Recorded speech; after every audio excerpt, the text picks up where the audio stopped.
Assalamualaikum warahmatullahi wabarakatuh. Perkenalkan, nama saya Widya Rajma dengan NIM B119270. Di video kali ini saya akan menjelaskan tentang perlindungan hukum terhadap hak kekayaan intelektual. Sebelumnya, video ini saya buat untuk memenuhi ujian akhir semester dengan mata kuliah hak kekayaan intelektual yang dibimbing oleh Ibu Herlina Manik SH MKN.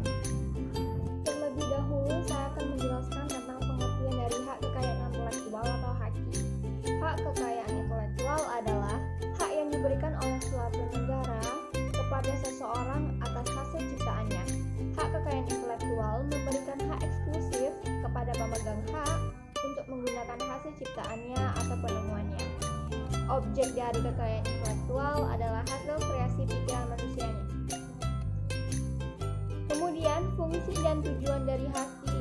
Fungsi dan tujuan utama dari diciptakannya HAKI antara lain yang pertama, sebagai perlindungan hukum terhadap pencipta yang dipunyai perorangan ataupun kelompok atas jerih payahnya dalam pembuatan hasil cipta karya dengan nilai ekonomis yang terkandung di dalamnya. Kemudian yang kedua, mengantisipasi dan juga mencegah terjadinya pelanggaran atas HAKI milik orang lain. Yang ketiga, meningkatkan kompetensi khususnya dalam hal komersialisasi kekayaan intelektual. Karena dengan adanya HAKI akan mendorong para pencipta untuk terus berkarya dan berinovasi. Dan HKI dibagi menjadi dua kelompok utama. Yang pertama, hak cipta. Hak cipta meliputi ilmu pengetahuan, karya sastra, seni seperti buku, hasil karya tulis, terjemahan, tafsir, ceramah, pidato, alat peraga atau bantu pendidikan, novel, film, drama, dan lain-lain. Yang kedua, hak kekayaan industri. Hak kekayaan industri memberikan perlindungan terhadap objek paten, desain industri, merek, indikasi geografis, rahasia dagang, desain tata letak, sirkuit terpadu, serta perlindungan varietas baru tanaman. Selanjutnya, dasar hukum. Dasar hukum mengenai hak kekayaan intelektual cakupannya cukup luas. Berikut adalah beberapa di antaranya. Yang pertama, ada Undang-Undang Nomor 19 Tahun 2002 yang diganti menjadi Undang-Undang Nomor 28 Tahun 2014 tentang hak cipta. Selanjutnya, ada Undang-Undang Nomor 4 Tahun 2001 tentang paten. Undang-Undang Nomor 15 Tahun 2001 tentang merek, kemudian Undang-Undang Nomor 31 Tahun 2000 tentang desain industri, lalu ada Undang-Undang Nomor 32 Tahun 2000 tentang desain tata letak sirkuit terpadu, serta Undang-Undang Nomor 30 Tahun 2000 tentang rahasia dagang. Meskipun Indonesia sudah memiliki kerangka hukum perlindungan HAKI yang diikuti sejarah yang panjang, namun, nyatanya implementasi atas undang-undang tersebut masih terlalu minim.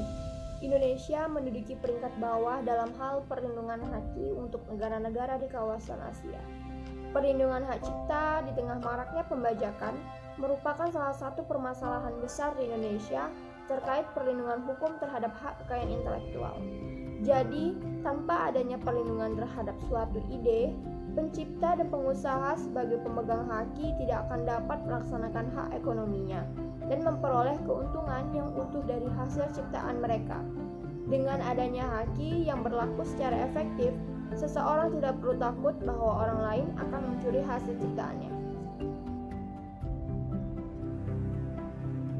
Gugatan atas kepemilikan merek dari usaha kuliner artis Ruben Onsu yakni Ayam Geprek Bensu ditolak oleh Majelis Hakim Mahkamah Agung. Hal itu tertuang dalam putusan kasasi pada 20 Mei 2020. Putusan MA menolak pengajuan kasasi Ruben Onsu atas putusan Pengadilan Niaga Jakarta Pusat dalam sidang putusan yang dibacakan di Pengadilan Negeri Jakarta Pusat pada 13 Januari 2020. Majelis Hakim memutuskan menolak gugatan perkara. Hal ini dikarenakan nama yang didaftarkan menyerupai nama atau singkatan badan hukum dari PT Ayam Geprek Beni Sudiono. MA juga menyatakan penggugat kompensi dan tergugat rekompensi harus membayar biaya perkara senilai 1,91 juta.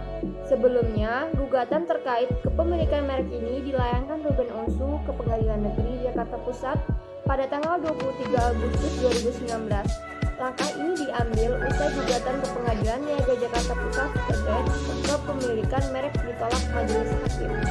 Ruben Onsu mengajukan gugatan tersebut pada tanggal 25 September 2018. Hal itu disebabkan penggunaan nama Bensu untuk merek bisnis ayam miliknya sama dengan merek dagang milik Denny Sujono. Namun, gugatan itu ditolak majelis hakim pada tanggal 7 Februari 2019. Kasus yang berkaitan dengan hak merek geprek Bensu ini pun berlanjut ke tingkat MA yang juga menolak gugatan Ruben Onsu. Dengan demikian, merek Bensu dinyatakan dimiliki oleh PT Ayam Geprek Denny Sujono yang memiliki usaha kuliner atas merek Ayam Geprek Bensu Sedap Benar atau Benar.